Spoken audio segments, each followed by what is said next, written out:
Sir हाँ जी। Sir एक doubt है। क्या डाउट? सर क्वेश्चन में एक डाउट है, वो बोलूं या फिर मैंने ग्रुप में शेयर किया है, आप देख लोगे? रुको बेटा।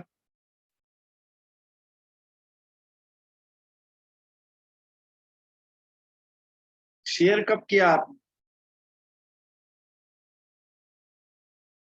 एक मिनट सर, मैं देख के बताती हूँ। क्या नाम है आपका? खुशी पारी? खुशी? यशवी। दोबारा सेंड करो जल्दी से। जल्दी से करो। जल्दी से करो। जल्दी करो, जल्दी करो, जल्दी सर करो। कर दिया। ओके। यार ये तो दिख भी नहीं रहा यार। सर वो फोटो ही ऐसा है।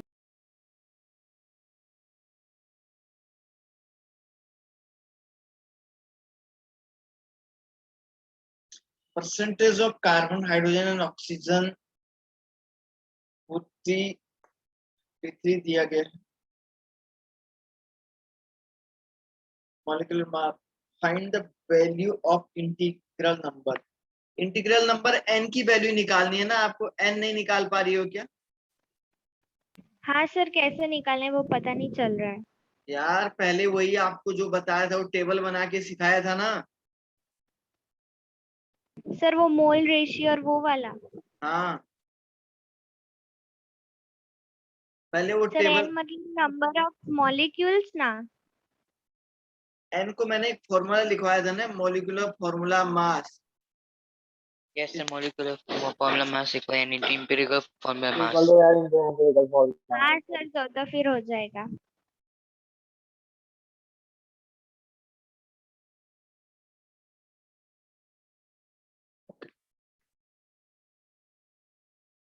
तो सर मैंने आपको बताया था, कल मैं आपको कूलर और नॉन कूलर के बारे में बात कर रहे थे।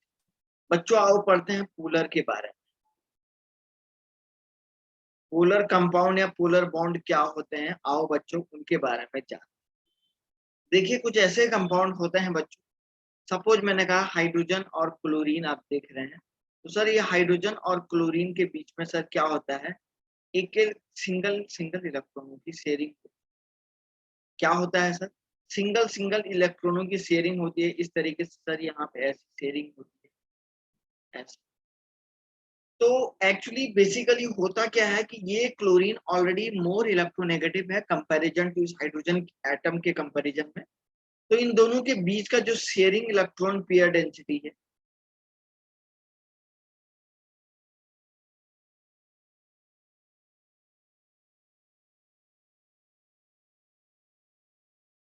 सर जो इन दोनों के बीच का जो शेयरिंग इलेक्ट्रॉन पेयर डेंसिटी है ना, ये जो है एकदम मिडिल में न होके मोर इलेक्ट्रोनेगेटिव एटम की तरफ शिफ्टेड रहे।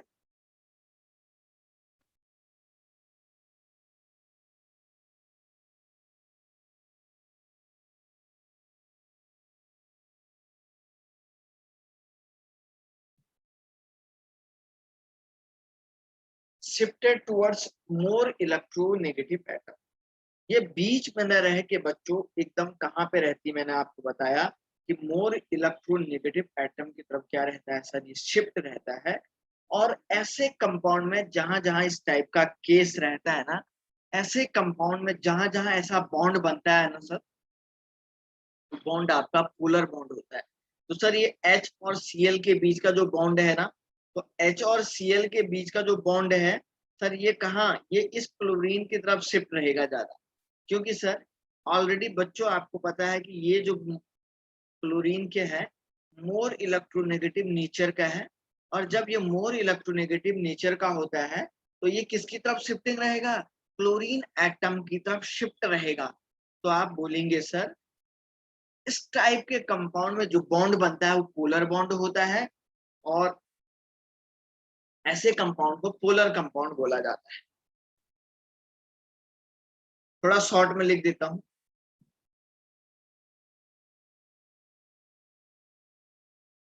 sharing electron pair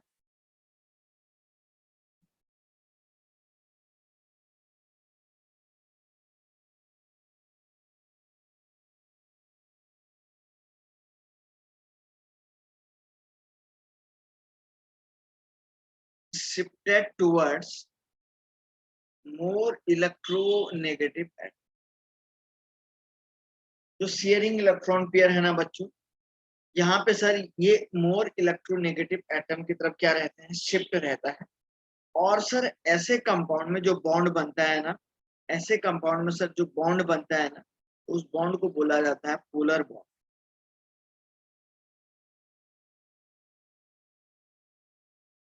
समझ रहे हैं क्या?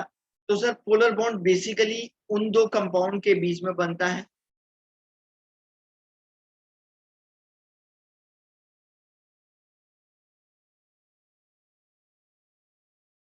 Two atom formed between two atom having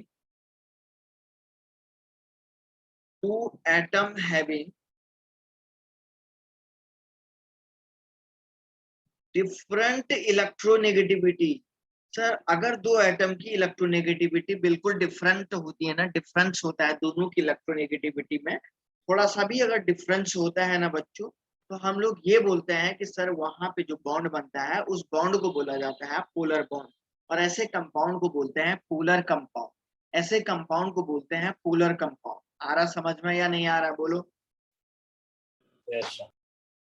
yes sir. तो सर बेसिकली हम अगर बात करें तो सर ये NH3 भी एक पोलर कंपाउंड है, क्योंकि सर ये NH बॉन्ड की अगर बात करेंगे तो ऑलरेडी देख रहे हैं यहाँ पे ये दो अलग अलग डिफरेंट टाइप के बॉन्ड लगे हुए, समझ रहे हैं ना। या दूसरा मैं यहाँ पे बोलूंगा बच्चों, NH3 के बाद अगर मैं बोलूंगा वाटर, तो वाटर H2O है, OH2 या H2O बात एक ही है, तो सर ये भी एक पोलर है। समझा या नहीं समझा? सर आप बोल सकते हैं C,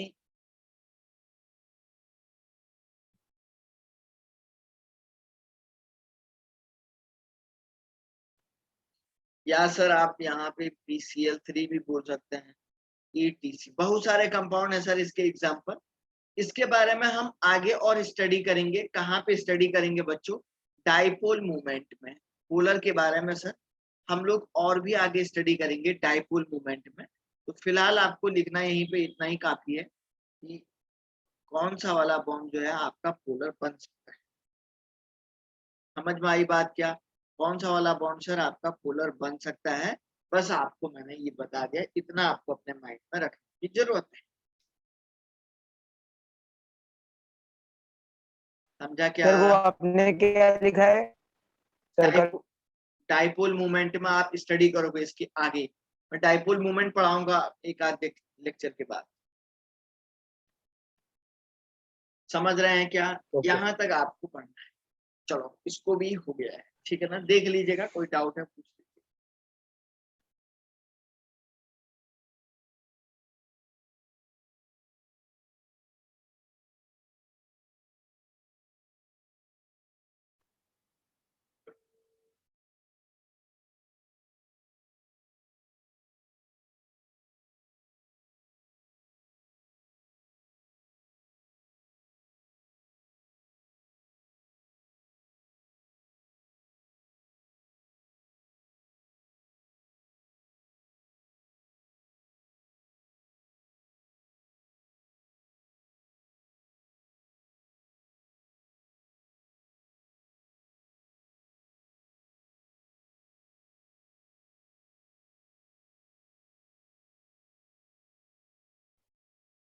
बच्चों अब एक बहुत बड़ी बात और मैं आपको बता देना चाहता हूँ। एक टर्म होता है बच्चों एक्सटेंट ऑफ ओवरलैपिंग।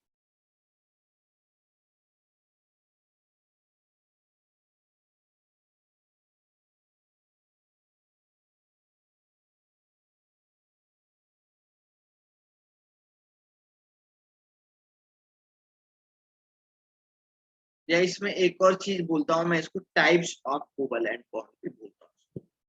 देखिए क्या होता है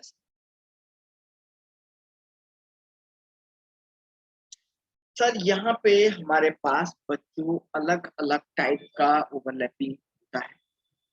एस दो ऑर्बिटल अगर आपस में ओवरलैप करेंगे ना, अगर बच्चों आप यहाँ पे देखिए दो s ऑर्बिटल आपका ओवरलैप करेंगे ना, तो देखिए मैं पहला यहाँ पे लिखता हूँ एस एस और ओवरलैपिंग।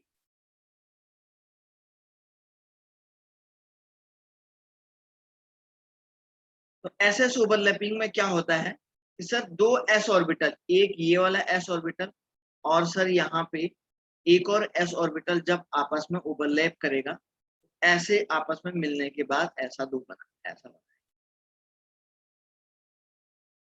समझ रहे हैं क्या? ये s ऑर्बिटल होता है, ये भी s ऑर्बिटल। तो ये जब आपस में ओवरलैप करेंगे तो ऐसे ओवरलैप कर रहे हैं, एक एंड दूसरे एंड से क्या हो रहा है, ज्वाइन हो रहा है। तो इस टाइप की जो ओवरलैपिंग होती है ना, इसको बोलते हैं बच्चों एंड टू एंड ओवरलैपिंग। क्या बोलते हैं इसको?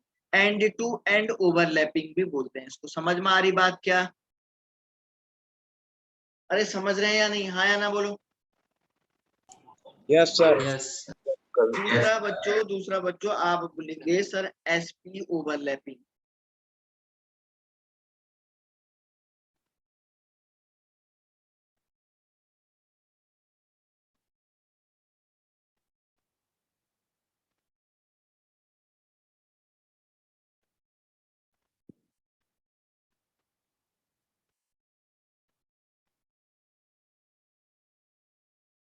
एसपी ओवरलैपिंग का ये मीनिंग होता है बच्चों कि आप देख रहे हैं सर एक एस ऑर्बिटल जब एक पी ऑर्बिटल के साथ ओवरलैप करेगा, एक एस ऑर्बिटल जब एक पी ऑर्बिटल के साथ ओवरलैप करेगा ना बच्चों, तो ये भी देखो एक ये एंड तो ऐसा ओवरलैप करेगा।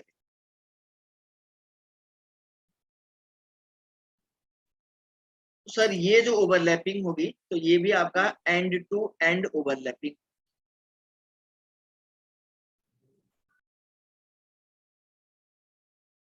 समझा रहे सबको? सबको समझा रहे? ठीक है ना? अब सुनो नेक्स्ट क्या है सर। अब एक और आपके पास होता है बच्चों, जरा ध्यान से देखिए, एक होता है पीपी ओवरलैपिंग। तो सर बच्चों पीपी ओवरलैपिंग आपके पास दो टाइप की होती है। पीपी ओवरलैपिंग पहला आपके पास होता है बच्चों, पहला आपके पास मैं यहाँ पे ऐसे लिख देता हूँ, पहला मैं लिखता हूँ एंड टू एंड ओवरलैपिंग होता है इसमें एक।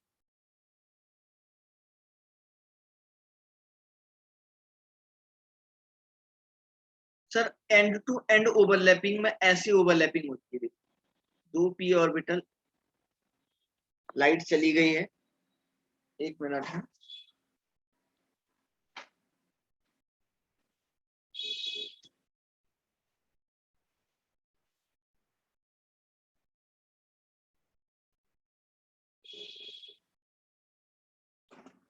एक मिनट बच्चों।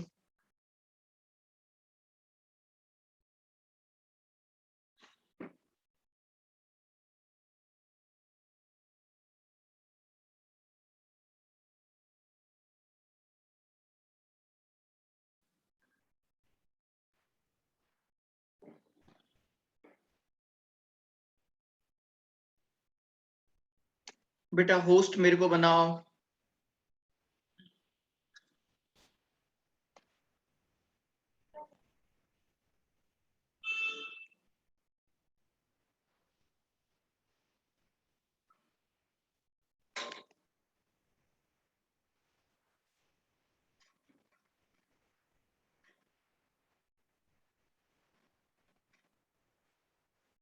ओके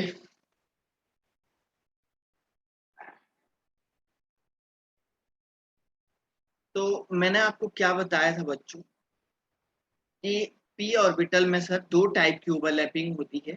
पी ऑर्बिटल में जो पहला वाला ओवरलैपिंग होती है, रिकॉर्डिंग में आप देख सकते हैं, एक होता है एंड टू एंड ओवरलैपिंग।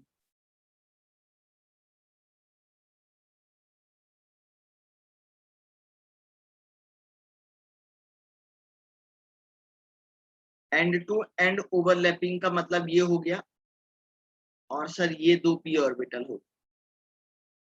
तो आप बताओ ये ऐसे और ये ऐसे, और सर ये ऐसे और ये ऐसे, तो आप देख रहे हैं सर ये एंड टू एंड हो रहे हैं, दोनों पी ऑर्बिटल हैं। और दूसरा वाला होता है बच्चों साइड वाइज ओवरलैपिंग।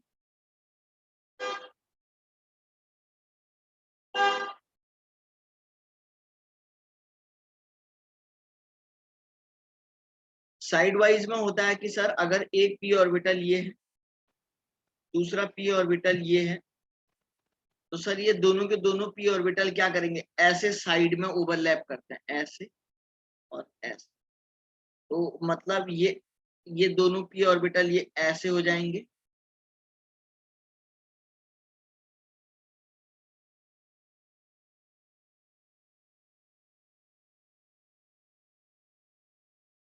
ठीक है ना सर, ये ऐसे। तो बच्चों ये आपका साइड वाइज ओवरलैपिंग हो गया। एक साइड का दूसरे साइड के साथ ओवरलैप करना, इसको बोलते हैं हम लोग साइड वाइज ओवरलैप बोलते हैं। समझ में आ रही बात क्या सर? एक साइड का दूसरी साइड के साथ ओवरलैपिंग करने को हम लोग क्या बोलते हैं, साइड वाइज ओवरलैपिंग बोलते हैं। जरा ध्यान से देखो,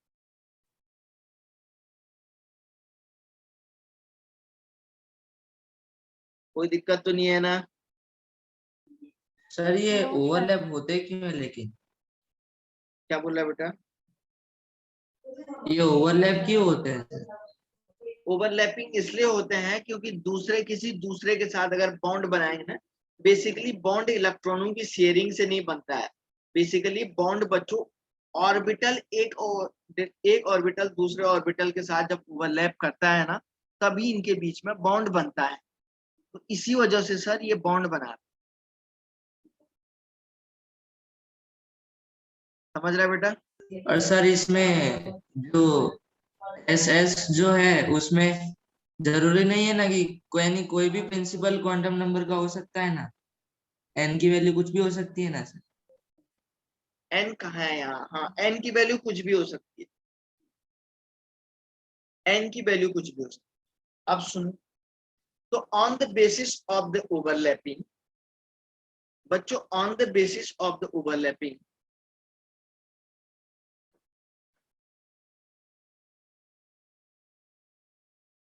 on the basis of overlapping, yes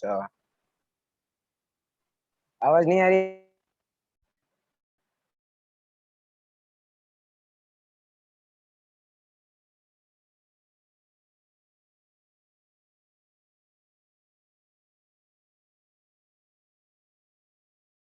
actually थोड़ा सा लाइट का बड़ा प्रॉब्लम है यार, सब ना ये लाइट और ये connectivity.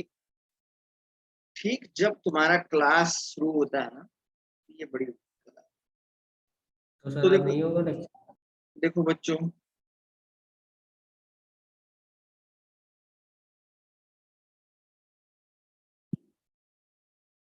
on the basis of overlapping,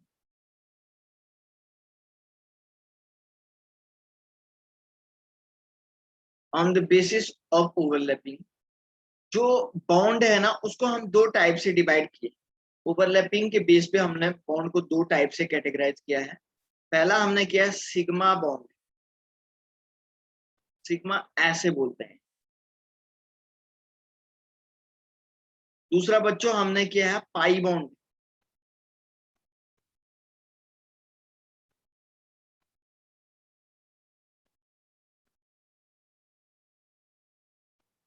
तो सिग्मा बॉन्ड कब बनता है? जब दो orbital end to end overlapping करते हैं। सर जब दो orbital end to end overlapping करते हैं ना, तो वहां पे बच्चों हमेशा एक बात ध्यान रखना, सिग्मा बॉन्ड ही बनेगा। पाई बॉन्ड कब बनता है? जब दो ऑर्बिटल साइड वाइज ओवरलैपिंग करते हैं। कैसी ओवरलैपिंग करते हैं सर? साइड वाइज ओवरलैपिंग करते हैं, तभी सर आपका कौन सा बॉन्ड बनता है? पाई बॉन्ड बनता है। या इस ओवरलैपिंग को बोलते हैं पार्शियल ओवरलैपिंग भी बोलते हैं। समझ रहे हैं क्या?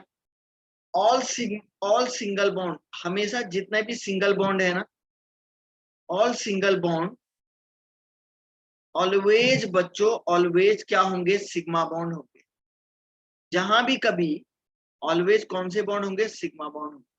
जहां भी सर आपको सिंगल बॉन्ड दिखेगा ना, तो सिंगल बॉन्ड हमेशा सर आपका जो है क्या दिखेगा? सिग्मा बॉन्ड हो, ठीक है ना। और दूसरी बात मैं यहाँ पे लिख देता हूँ, देखो अगर आपके पास सिंगल बॉन्ड है तो ये हमेशा कौन सा बॉन्ड होगा, सिग्मा बॉन्ड होगा। सर आपका अगर पाई डबल बॉन्ड है तो डबल बॉन्ड में बच्चों एक सिग्मा बॉन्ड होता है, एक पाई बॉन्ड होता है, तो 1 सिग्मा प्लस 1 पाई होता है। समझ में आ रही बात क्या। और जहां कहीं भी ट्रिपल दिखेगा ना तो सर इसमें क्या होता है, 2 पाई बॉन्ड होता है प्लस 1 सिग्मा बॉन्ड होता है। सर यहाँ पे 2 पाई ऊपर के बॉन्ड हो गया और एक नीचे का सिग्मा बॉन्ड हो गया। ये ट्रिपल बॉन्ड की स्टोरी होती है। समझा या नहीं समझा, बोलो से यस और नो, बोलो यस और नो। किसी को कोई डाउट तो नहीं है सर ना।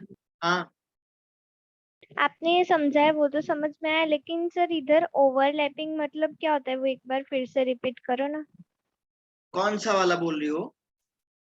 ये ओवरलैपिंग एग्जैक्टली होता क्या है सर, वो नहीं पता चल रहा है। अच्छा बच्चों एग्जैक्टली ओवरलैपिंग क्या होता है ना, मान के चलो आपके पास ये एच ऑर्बिटल हाइड्रोजन है और एक कार्बन है, तो ये जो कार्बन का इलेक्ट्रॉन होगा ना बच्चों, ये कार्बन का इलेक्ट्रॉन कार्बन के पी ऑर्बिटल में होगा ना, होगा नहीं होगा बोलो। और ये हाइड्रोजन का जो इलेक्ट्रॉन है हाइड्रोजन के एस ऑर्बिटल में होगा नहीं होगा बोलो। Yes sir. तो जब कार्बन का पी, तो आप बोलते हैं सर ये ऑक्टेट कंप्लीट कर रहा है, तो ये मतलब इसके संपर्क में आ रहा है, और जब इसके संपर्क में आएगा तभी तो ये बॉन्ड बनेगा, तभी तो कार्बन और हाइड्रोजन के बॉन्ड बीच में एक सिग्मा बॉन्ड बनता नहीं बनता, बताओ सिंगल बॉन्ड बनता नहीं बनता। समझा क्या। Yes sir. ये है। तो जैसे बच्चों मैंने आपको बोला CH, तो आप बोलेंगे सर इसमें ये भी सिग्मा है, ये भी सिग्मा है, ये भी सिग्मा है, ये भी सिग्मा है, तो 4 सिग्मा बॉन्ड हो जाए। आपने कहा CO2, सर 1 सिग्मा 1 पाई, 1 सिग्मा 1 पाई, तो सर ये 2 सिग्मा 2 पाई बॉन्ड हो जाए। समझे क्या। Yes sir. Yes sir. Sir इसमें कितने सिग्मा कितने पाई होंगे, sigma sigma sigma sigma 1 pi and 1 पाई, तो 4 सिग्मा 4 2। सिग्मा 2 पाई। आ रहा है सबको समझ में क्या बोल रहा हूं मैं। Yes sir. Yes sir. बहुत बहुत सिंपल सी बात बोल रहा हूँ बच्चों, कोई भी बड़ी बात इसमें नहीं है।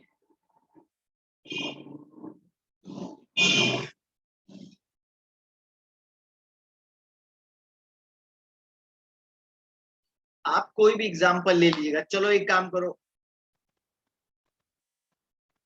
PO4 3 माइनस में बताओ कितने सिग्मा कितने पाई बॉन्ड।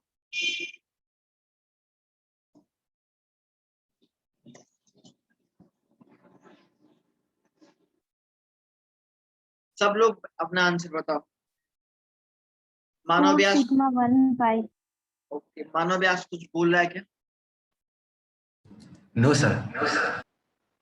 अरे आज तो स्टूडेंट इतने ही कम आए हैं क्या, 24 ही आए हैं क्या, बाकी लोग कहाँ हैं।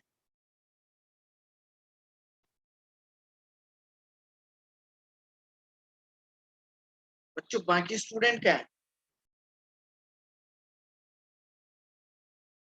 ये तो बहुत कम है।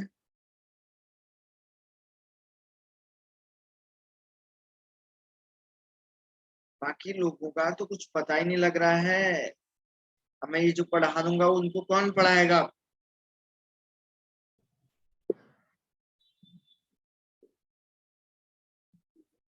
सर ये PO 3 माइनस नहीं होता। PO4 3 minus. सर हो गया। हो ओके गया सर। Okay okay.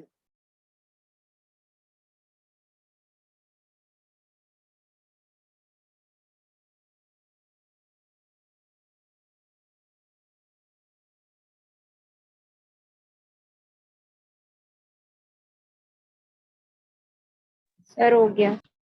हो गया sir. Okay sir done. Done sir. ठीक ठीक, very good very good.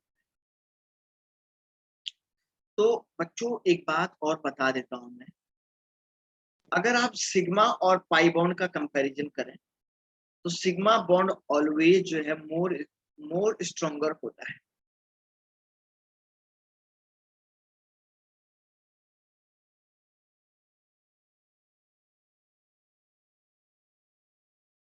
Sigma bond always more stronger than pi bond.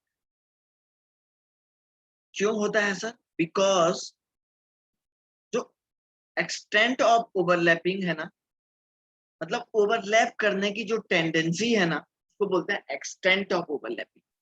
Extent of overlapping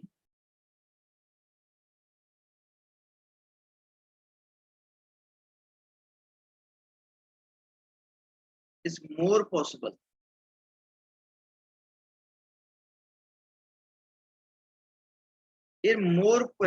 in sigma bond in case of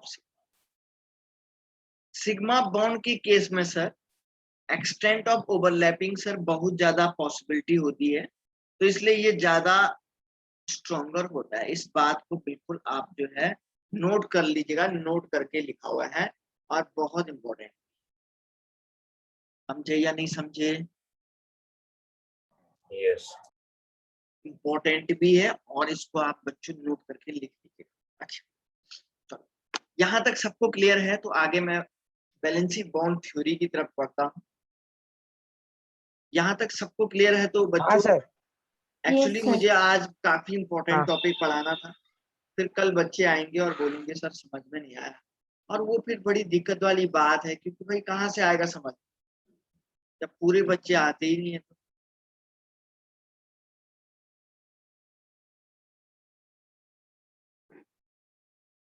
देखिए अब हम लोग पढ़ते हैं वैलेंसी बॉन्ड थ्योरी।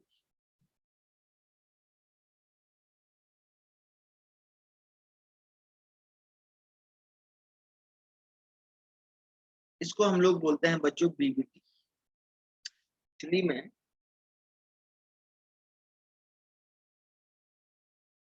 एक मिनट है, एक्चुअली में सर ये बीबीटी, ये जो थ्योरी थी ना बच्चों, ये फेल थ्योरी है।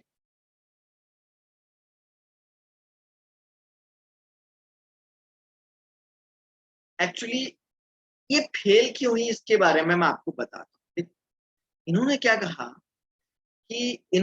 कि ऑलवेज जो है इसके अकॉर्डिंग क्या हुआ,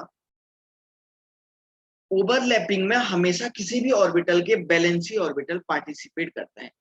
इन्होंने कहा अकॉर्डिंग टू दिस थ्योरी, इस थ्योरी में ये बोला गया कि वैलेंसी ऑर्बिटल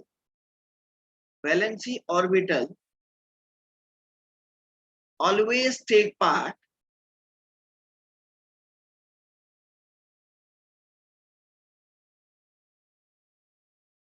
इन ओवरलैपिंग।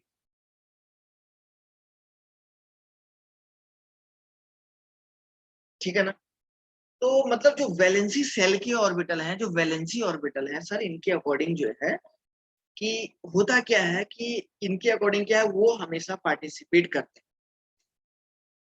अब इसके फेलियर के क्या रीजन थे?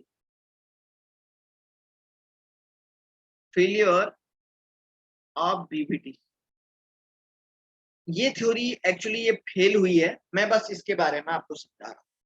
देखो बच्चों एक बात बताओ, अगर मैं कार्बन CH4 वाले मॉलिक्यूल की बात करता हूँ तो आप मुझे बताओ ये कार्बन का होता है, ये 1s2, ये 2s2, ये 2p2 होता है।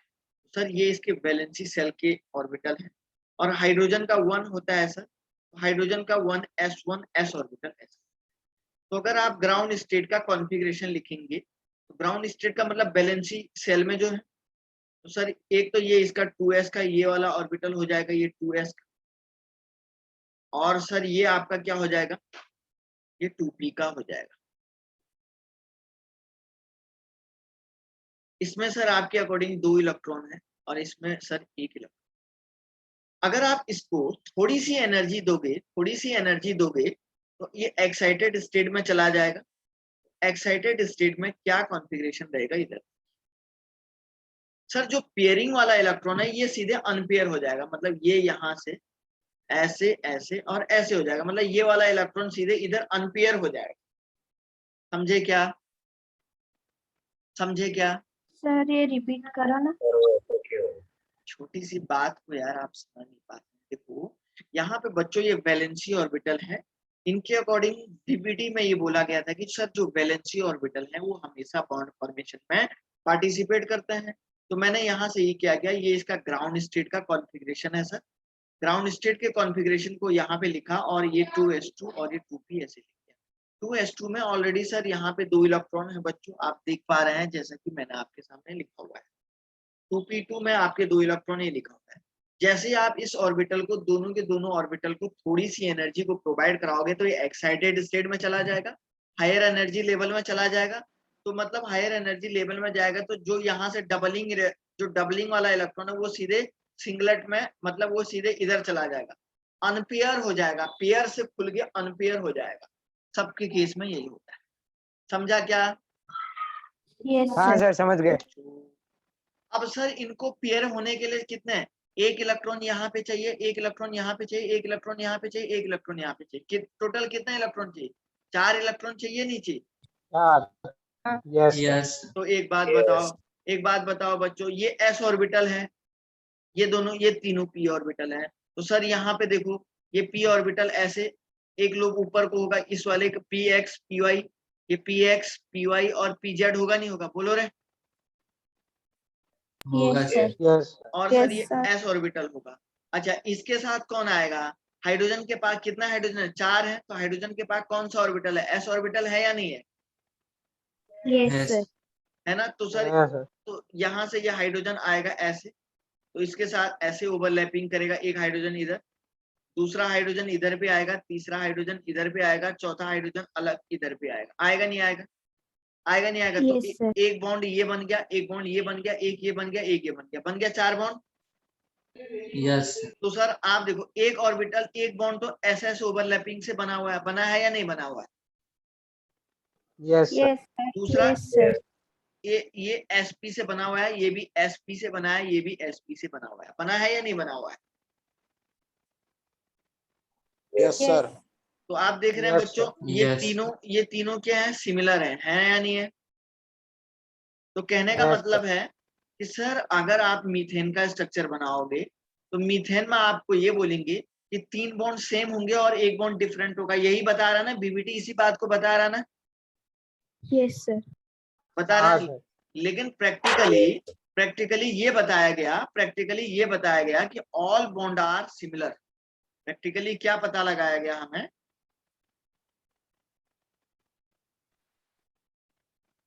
ऑब्जर्व यहाँ all bond are similar. Practically क्या ऑब्जर्व हुआ बच्चों कि जो सारे के सारे जो भी बॉन्ड थे ना सर, वो इस बात का पता लगाया कि सारे के सारे जो बॉन्ड हैं ये बिल्कुल सिमिलर बॉन्ड है। समझ रहे हैं क्या? तो सर बीबीटी के अकॉर्डिंग तो सर यहाँ पे एक बॉन्ड एसएस ओवरलैपिंग का और 3 बॉन्ड एसपी के अलग अलग 3 बॉन्ड बनने चाहिए थे या नहीं बनने चाहिए थे? बताओ रे, हाँ या ना बोलो रे, हाँ या ना बोलो रे बच्चों। क्या सर वापस हाँ एक्सप्लेन सर। करो। क्या सर? बीबीटी के रिपीट अकॉर्डिंग तो रिपीट सर बीबीटी के अकॉर्डिंग तो सर 3 बॉन्ड अलग अलग बनने चाहिए था, 3 बॉन्ड सेम बनने चाहिए था, एक बॉन्ड डिफरेंट बनना चाहिए था या नहीं बनना चाहिए था? बनना चाहिए था। हाँ सर। लेकिन मैंने आपको हाँ बताया सर। प्रैक्टिकली आपने हमेशा सुना होगा कि मीथेन में जो 4 बॉन्ड होते हैं ये बिल्कुल सेम बॉन्ड होते हैं। ये सुना हुआ है आप लोगों ने? प्रैक्टिकली इस बात का प्रूफ Yes, भी है। sir. तो कहने का Yes, मतलब है sir. कि ये थ्योरी बिल्कुल फेल हुई नहीं हुई? बताओ, ये थ्योरी हुई। फेल हुई नहीं हुई? होगी ना? बिल्कुल सर ये Yes, सर sir. वो तो सब सर कैसे आप होने चाहिए? Yes sir. सर तो हाँ सर वो सब को कैसे होने चाहिए थे? वो बिल्कुल एसएस की एस। अब वो बाद की थ्योरी की बात है, लेकिन यहाँ पे मैंने आपको बोला सेम होने चाहिए, या तो वो सबके सब एसएस के होने चाहिए या सबके सब एसपी के होने चाहिए। समझ में आई बात क्या? या सबके सब सर एसएस के होने हाँ चाहिए सर। या सब एसपी के? ओके। तो सर यहाँ पे ये गड़बड़ी होगी क्या? सबको पता लग गया कहाँ पे गड़बड़ी की? तो यस सर। बच्चों यस सर। इस प्रॉब्लम से निजात पाने के लिए हमारे पास एक नई थ्योरी आई थी सर। उस थ्योरी का नाम था हाइब्रिडाइजेशन। क्या नाम था उसका? हाइब्रिडाइजेशन। हाइब्रिडाइजेशन। तो सर ये जो हाइब्रिडाइजेशन का कंसेप्ट है ये क्यों आया? ये बीबीटी से परेशान होके आया। काई से परेशान होके आया ये? सर ये जो कंसेप्ट है हाइब्रिडाइजेशन का, सर जी ये जो है आपका एक तरीके से क्या हो गया, ये सर आपका जो है बीबीटी से परेशान हो गया। सर तो ये हाइब्रिडाइजेशन का कंसेप्ट क्या है ये बताओ। ये हाइब्रिडाइजेशन एक्चुअली क्या है? प्रोसेस ऑफ, मैं यहाँ पे लिख देता हूँ, process of intermixing of orbital.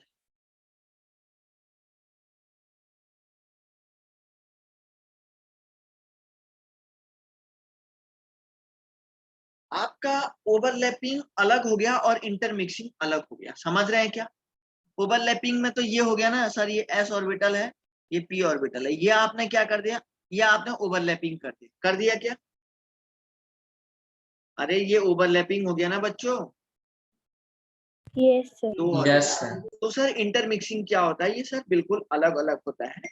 इसमें सर हमारे पास कुछ कैरेक्टर्स हैं, उसके बारे में आओ बच्चों जानने की कोशिश करो।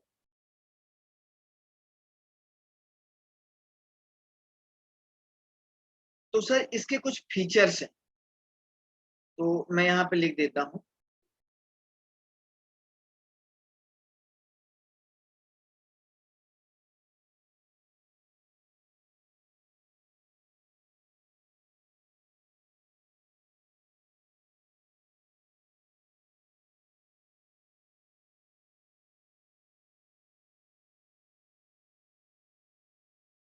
Features of hybridisation.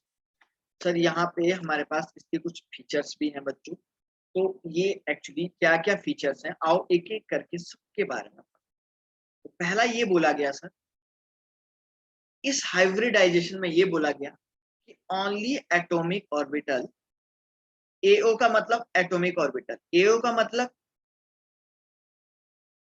Only atomic orbital that have same energy, जिनका जो है सर सेम एनर्जी होता है, take part in hybridization. Sir hybridization में हमेशा ओनली सर वही एटॉमिक ऑर्बिटल जो है पार्टिसिपेट करेंगे जिनका जो है एनर्जी बिल्कुल सेम है। समझ आई बात क्या? सेम एनर्जी की ऑर्बिटल ही पार्टिसिपेट करेंगे, एक। दूसरा इन्होंने कहा कि जो नंबर ऑफ हाइब्रिड ऑर्बिटल है,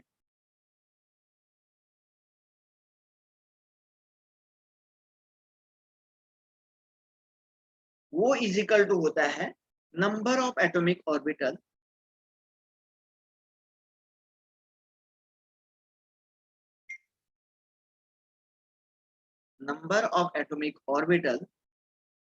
that get hybridized।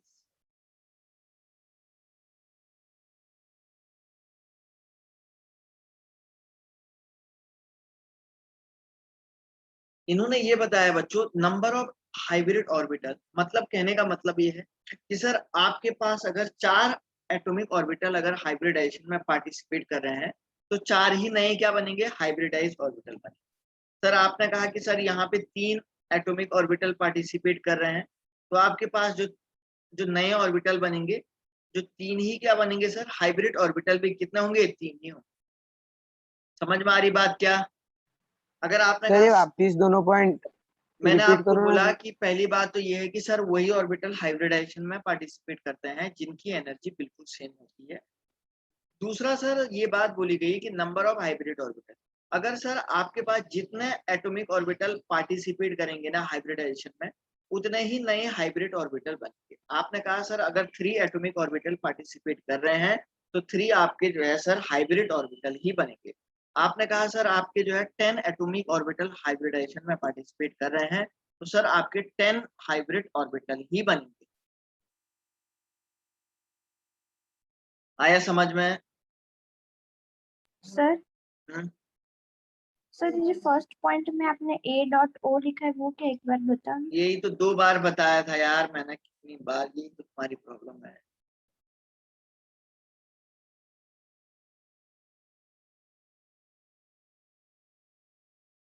एओ जहां भी है तो एटॉमिक ऑर्बिटल, ठीक है ना? नंबर ऑफ एटॉमिक ऑर्बिटल उतने ही बनेंगे सर जितने ऑर्बिटल जो है आपका क्या होंगे, हाइब्रिडाइजेशन में पार्टिसिपेट करेंगे।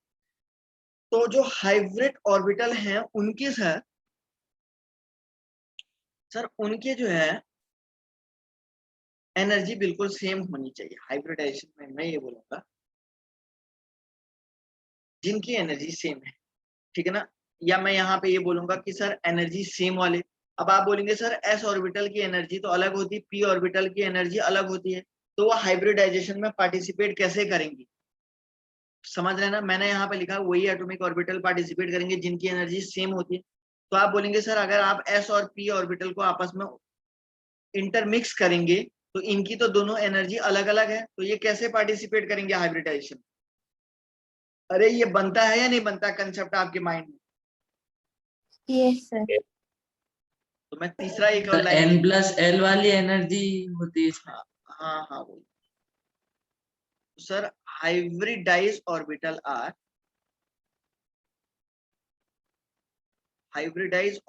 Are always equivalent in energy.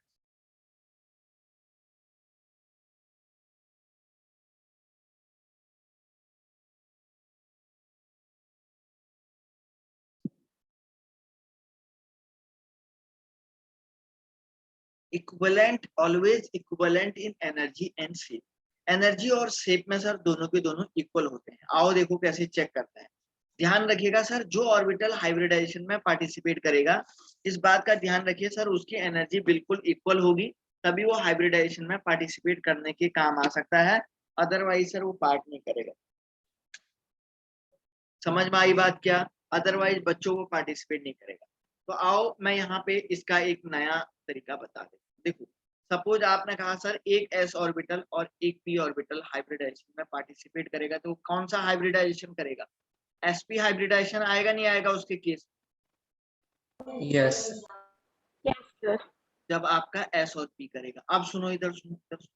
Sir ये एस ऑर्बिटल है और सर ये आपका पी ऑर्बिटल है, तो आप मुझे बताओ ये दोनों तो हाइब्रिडाइजेशन में पार्टिसिपेट नहीं कर सकते ना सर, इसकी एनर्जी अलग है इसकी एनर्जी अलग है या नहीं है?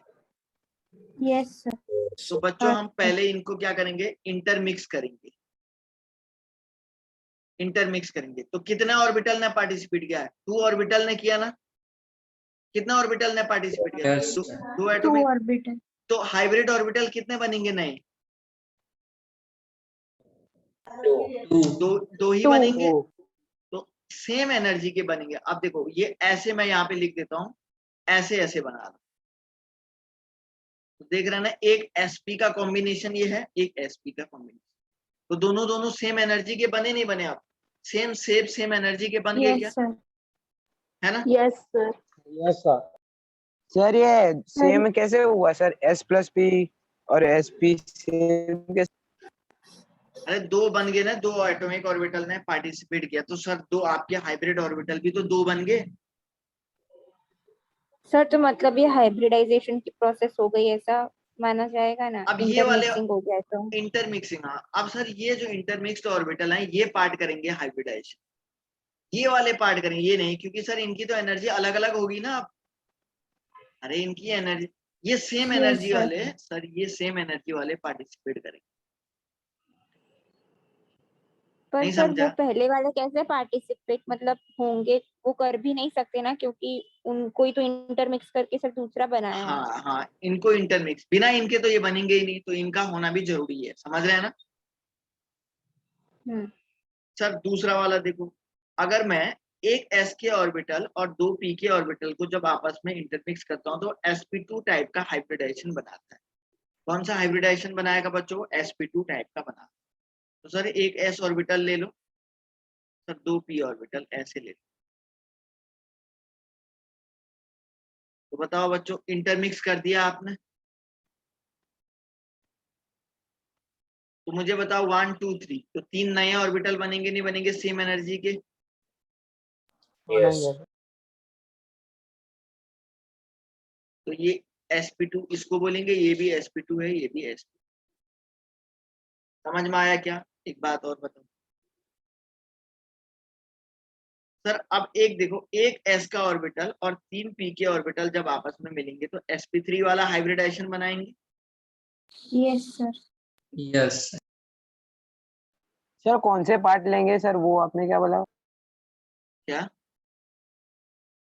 कौन से पार्ट लेंगे हाइब्रिडाइजेशन में सर वो? कौन सा पार्ट मतलब? मतलब कौन से, ये S+2P या एक SP2, एस ये का कौन सा पार्ट ले? एक एस ऑर्बिटल और 3 p ऑर्बिटल अगर लेंगे तो sp3 बनाएगा ना वो। समझ रहा है?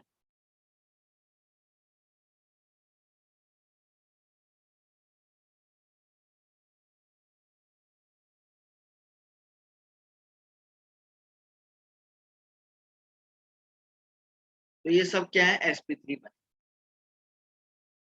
बने या नहीं बने, बोलो। Yes, sir. Yes sir. Yes तो देख लो बच्चों, एक सर। ये sp पावर में 2 कैसे लिखा सर आपने? पावर में एक हाइब्रिडाइजेशन का तरीका है ये लिखने का। हम दो अगर ले रहे हैं तो sp2, 2 p ले रहे हैं तो sp2 बोल देते हैं, अगर 3 ले रहे हैं तो sp3 बोल रहे हैं।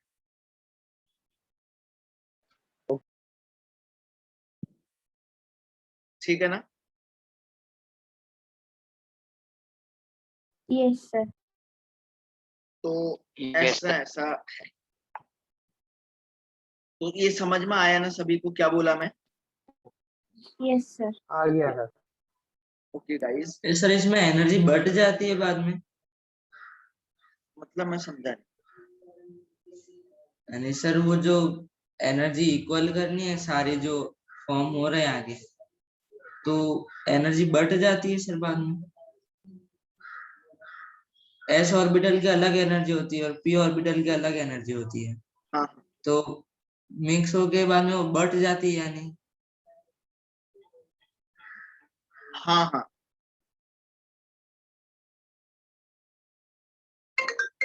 एक मिनट है।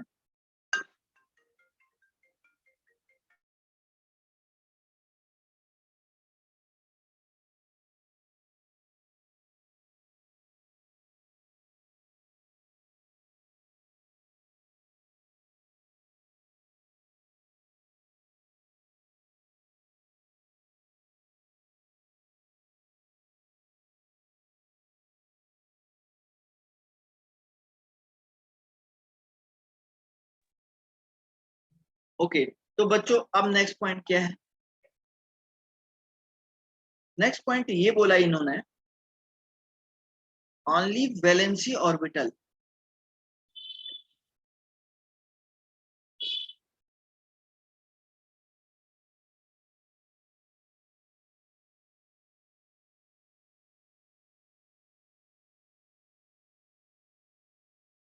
In bond formation.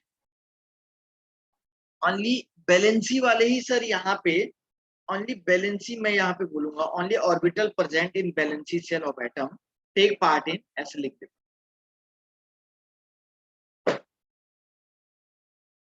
Take part in hybridization. Sir hybridization में ओनली जो वैलेंसी सेल में प्रेजेंट होते हैं ना, जो वही सर यहाँ पे पार्टिसिपेट करते हैं। ये बहुत बड़ी इंपॉर्टेंट बात आपको बता रहा हूँ, ठीक है ना? और तीसरा नेक्स्ट पॉइंट में लिख देता हूँ, hybrid orbital are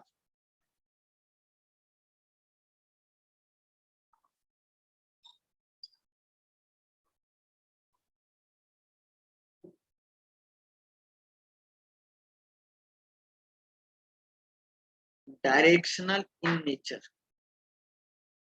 hybrid orbital are directional in nature. समझ रहे हैं क्या? डायरेक्शनल नेचर के होते हैं। डायरेक्शनल तो पता होना चाहिए आपको, बताया था मैंने। मतलब इस तरीके से, ये एक जगह कम एनर्जी, एक जगह ज्यादा एनर्जी, इसी को बोलते हैं ना डायरेक्शनल। ये मैंने पहले ही बता दिया है। नेक्स्ट पॉइंट में लिख देता हूं, हाइब्रिड ऑर्बिटल आर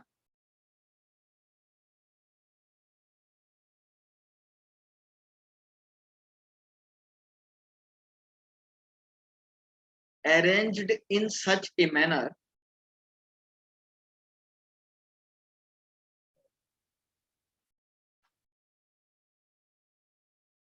इस मैनर में सर हाइब्रिड ऑर्बिटल को सर हम लोग क्या करते हैं, अरेंज करते हैं where repulsion is minimize, repulsion is minimize. Sir हम उन हाइब्रिड ऑर्बिटल को इस वे में अरेंज करते हैं जब जहां पे इनके बीच में रिपल्शन बहुत कम होता है। अब देखो सर, तो एक बात देखो, आप देखो टाइप्स ऑफ हाइब्रिडाइजेशन में, टाइप्स ऑफ हाइब्रिडाइजेशन में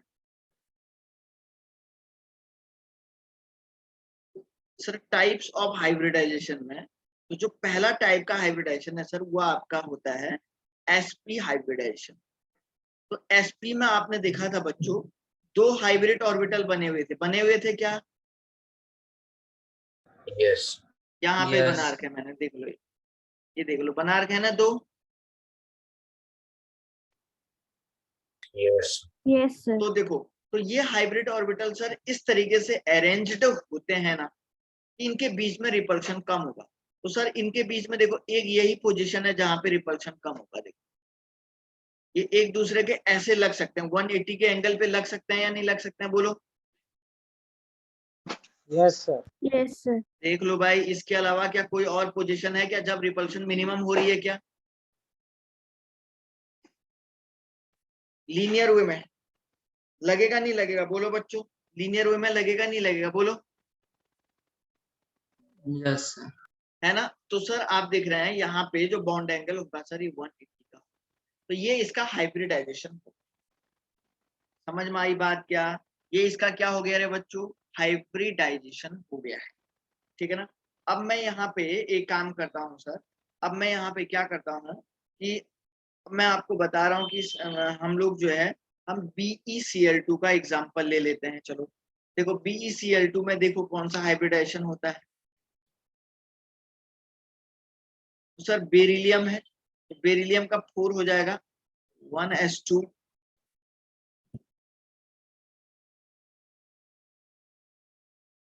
2s2, अच्छा 2s2, अच्छा इसमें 2p भी होगा ना, लेकिन 2p 0 होगा नहीं होगा, बोलो।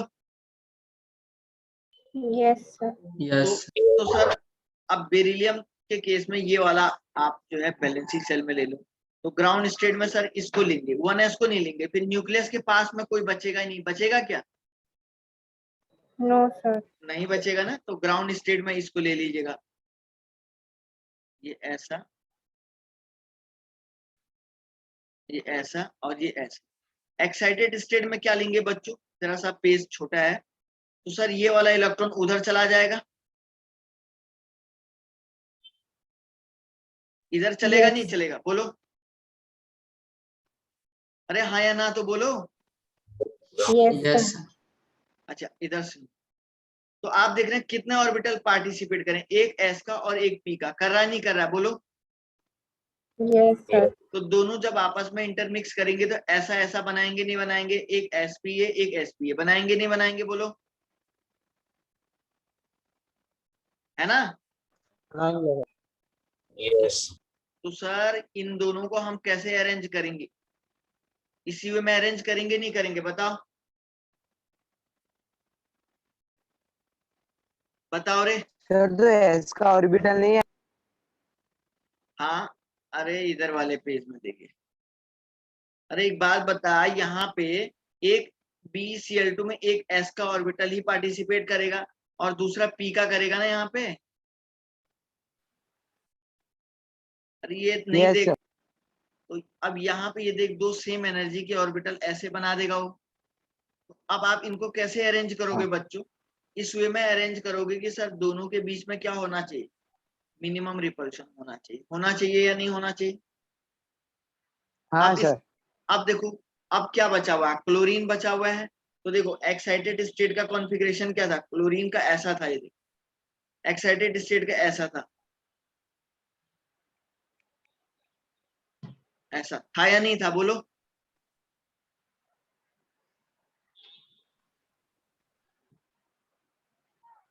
ये देखो एक्साइटेड स्टेट का कॉन्फ़िगरेशन यही है ना, ये दिख रहा है सभी को? Yes, sir. यस अब एक बात बताओ रे बच्चों, सर और सर क्लोरीन का अलग होगा ना, अब देखो पहले बेरिलियम का था ना वो। 1s2 2s2 2p6 3s2 3p5। आप सुनो इधर इधर सुनो, ये बेरिलियम का है ना, बेरिलियम का है। अच्छा सर, ये स्टेबल होने के लिए क्या चाहिए? एक इलेक्ट्रॉन इसको यहाँ पे चाहिए, एक इलेक्ट्रॉन यहाँ पे चाहिए, चाहिए या नहीं चाहिए बताओ? Yes sir. तो आपके पास कितना क्लोरीन है? 2 क्लोरीन है। तो सर एक बात बताओ, एक क्लोरीन का ऑर्बिटल यहाँ पे इलेक्ट्रॉन दे देगा और दूसरे क्लोरीन का ऑर्बिटल यहाँ पे इलेक्ट्रॉन दे देगा, देगा नहीं देगा बताओ? तो ये स्टेबल हो जाएगा, है ना? Yes, sir. लेकिन सर क्लोरीन का कौन सा वाला ऑर्बिटल दे रहा है? पी वाला ऑर्बिटल। तो बच्चों एक बात बताओ, तो आप मुझे बताओ, जो क्लोरीन का पी ऑर्बिटल होगा वो ऐसे आएगा नहीं आएगा? इसके साथ ये ऐसे ऐसे आएगा नहीं आएगा? क्लोरीन का, ये क्लोरीन का ऑर्बिटल है, ऐसे ऐसे आएगा नहीं आएगा? ये क्लोरीन का ऑर्बिटल, बताओ। Yes sir. Yes, sir. तो एक बात बताओ बच्चों, ये आपका क्लोरीन का हो गया, तो ये दोनों एंड टू एंड ओवरलैपिंग बनाया, तो ये भी सिग्मा बॉन्ड होगा, ये भी सिग्मा बॉन्ड बनेगा नहीं बनेगा? बताओ। Yes, sir. तो आप मुझे बताओ, एक बेरिलियम और एक क्लोरीन के बीच में सिग्मा बॉन्ड बनेगा नहीं बनेगा? बनेगा sir. और कैसे रहेंगे? लीनियर वे में रहेंगे नहीं रहेंगे? बताओ। सर फिर क्लोरीन भी स्टेबल होने के लिए बेरिलियम का वो कोवैलेंट बॉन्ड ही होगा ना? हाँ बेटा बिल्कुल दोनों। कोवैलेंट बॉन्ड ही होगा। ओके। क्लियर हुई सबको बात क्या? Yes sir. देख लो भाई, अगर किसी को कोई दिक्कत है तो बताओ।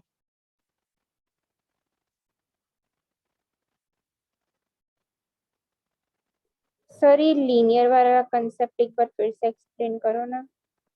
एक्चुअली ना, हमारे पास बच्चों क्या था ना, 2 ऑर्बिटल थे। देखो बेटा 2 ऑर्बिटल थे, मैं यहाँ पे लिख देता हूँ।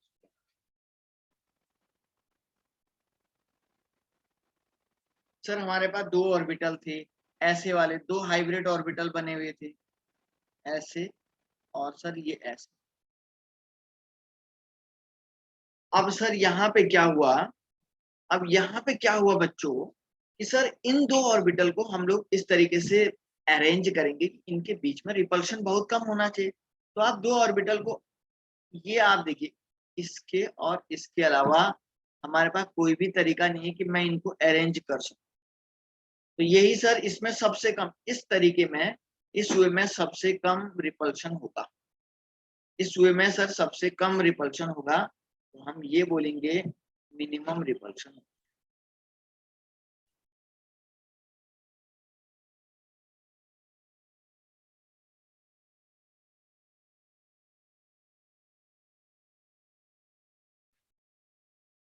तो सर ये आपका 180 डिग्री का क्या हो जाएगा, इसके बीच में ऐसे। समझे या नहीं समझे? बोलो रे बच्चों। सर ऐसा यस कोई सर। सर ऐसा कोई रीजन है कि क्यों इस वे में करेंगे तो ही मिनिमम रिपल्शन होगा? अब आप 2 चीजों को अगर एक दूसरे के अपोजिट में रखोगी तभी तो रिपल्शन कम होगा, और आप कैसे भी रख लो। अरे आप देखो, ये दोनों एक दूसरे के ठीक अपोजिट होंगे तो तभी तो रिपल्शन कम होगा, नहीं तो आप कैसे रखना चाहती हो? ऐसे रखोगी तो आप देखो रिपल्शन ज्यादा नहीं होगा। आप हाँ। कोई भी तरीका सोच लो, चलो आप कुछ सोचो।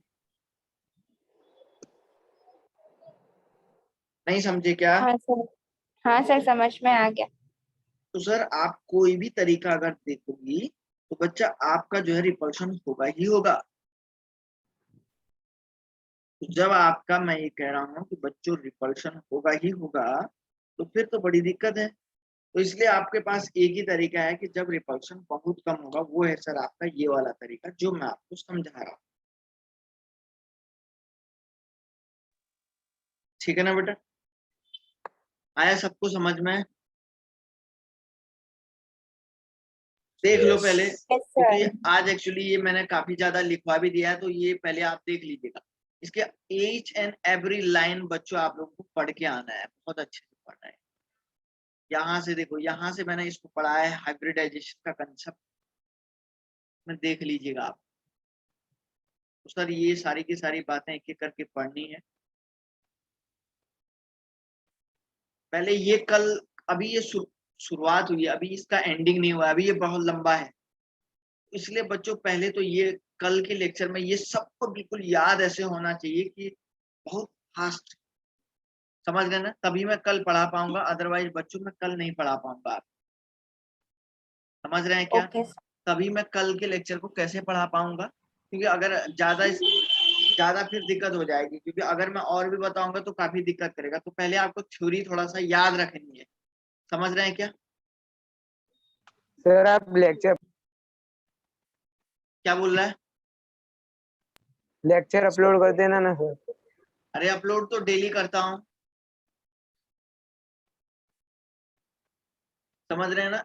तो सर ये तरीका आप लोगों को बहुत अच्छे से, एक्चुअली क्या होता है जब क्लास में ऑफलाइन पढ़ाते हैं तो वहां पे आप लिखते भी जाते हैं ना, तो टॉपिक लिखते हैं तो आप अपनी कॉपी में बार बार देखने को मिलता है आपको, लेकिन यहाँ पे ऐसा नहीं है। इसलिए यहाँ पे तो आपको पहले ये पूरी चीजें ध्यान में रखनी है, तब हम लोग आगे, क्योंकि काफी आगे जो है थोड़ा थोड़ा कॉम्प्लिकेटेड स्टेप आएगा। तो कॉम्प्लिकेटेड स्टेप को जानने के लिए आपको बस ये काम करना है।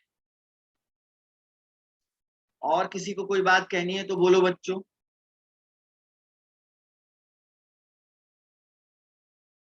बोलो रे बच्चों।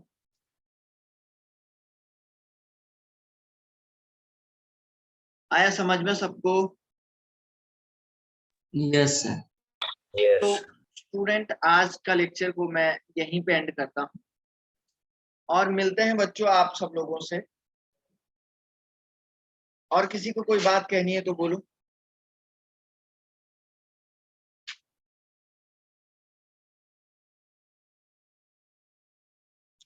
चलिए गाइस, मिलते हैं next lecture. Okay sir. Bye sir.